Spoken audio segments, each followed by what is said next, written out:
Right, that extreme close-up means we are playing as the spirit. We're here on the game. We are playing an all-Hex build. We actually faced...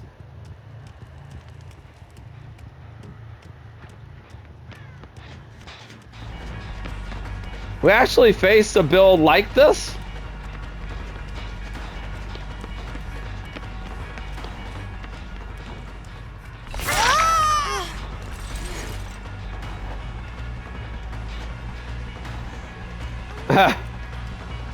I think she was trying to hold us, but it doesn't work that way.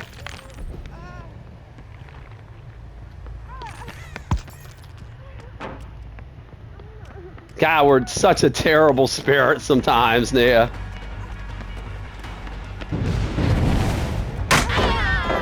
Alright, that was Undying that got broken. Not Haunted. We have nothing on Haunted yet.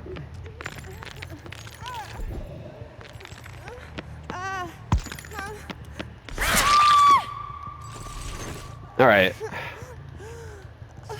So the good news is Devour is still alive.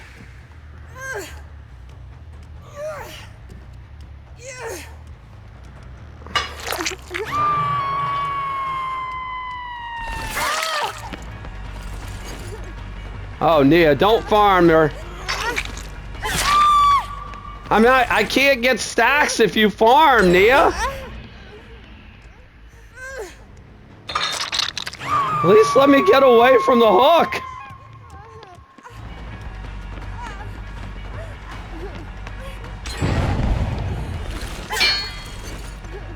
Hey, it's aim dressing. We have gotten 0 Devour stacks because they're literally unhooking right in our face.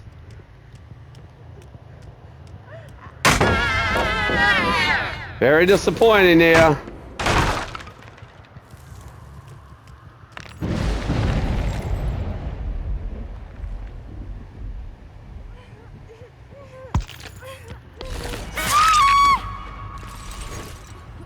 By the way, we had 4 totems up, and somehow or another, they managed to break our Devour and our Undying.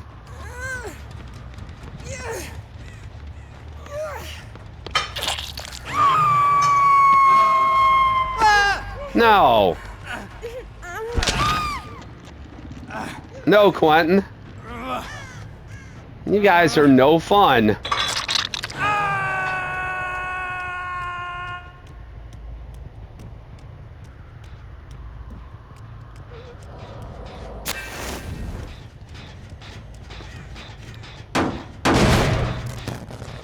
You guys are no fun. I have no disincentive now to leave this area, do I?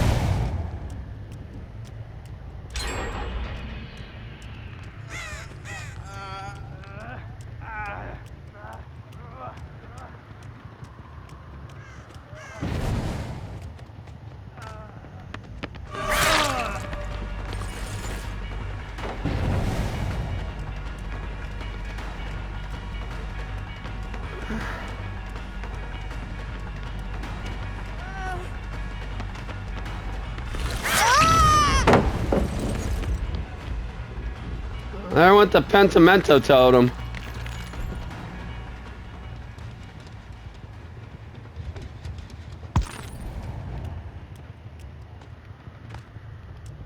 So, incredibly enough, they have broken all the totems except the ones we wanted them.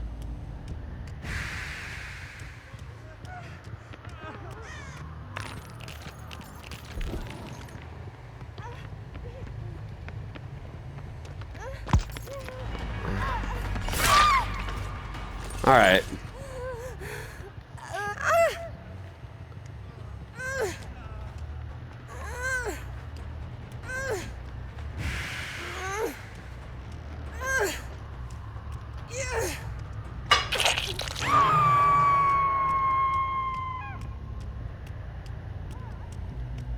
Someone else here. We've got to light.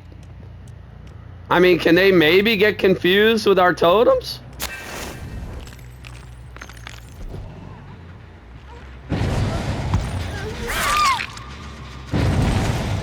All right.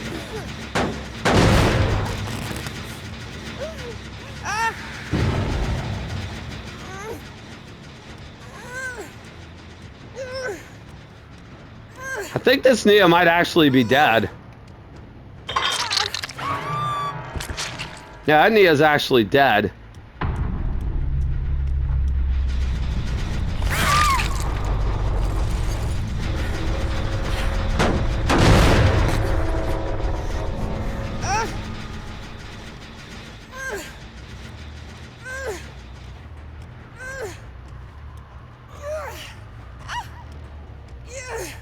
Hopefully Pentimento will be slowing them down a little bit.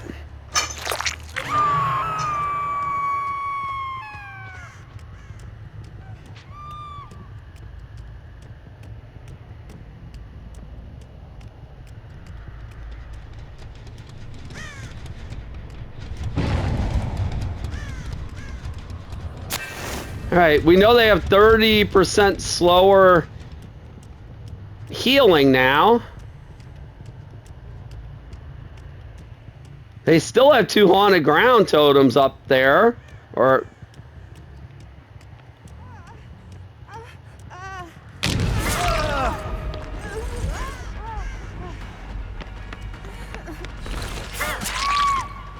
All right.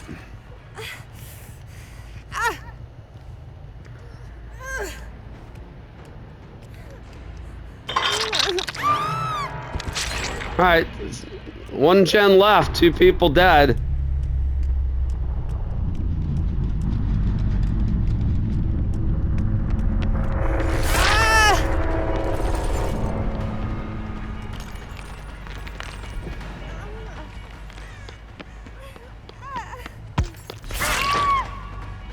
All right. No, I don't open the locker. See, this is where...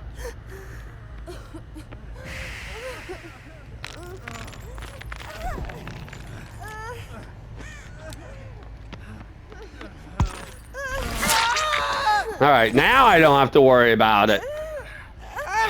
All right.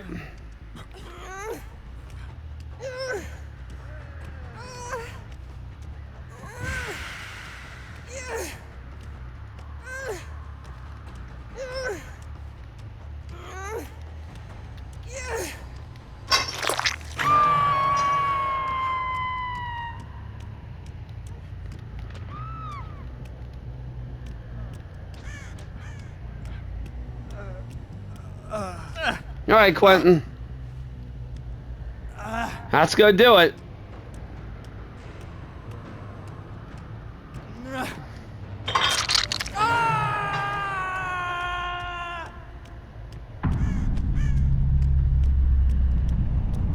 So there's our... I don't even know which one of these totems is ours anymore. I'm confused. Even I'm confused at this point.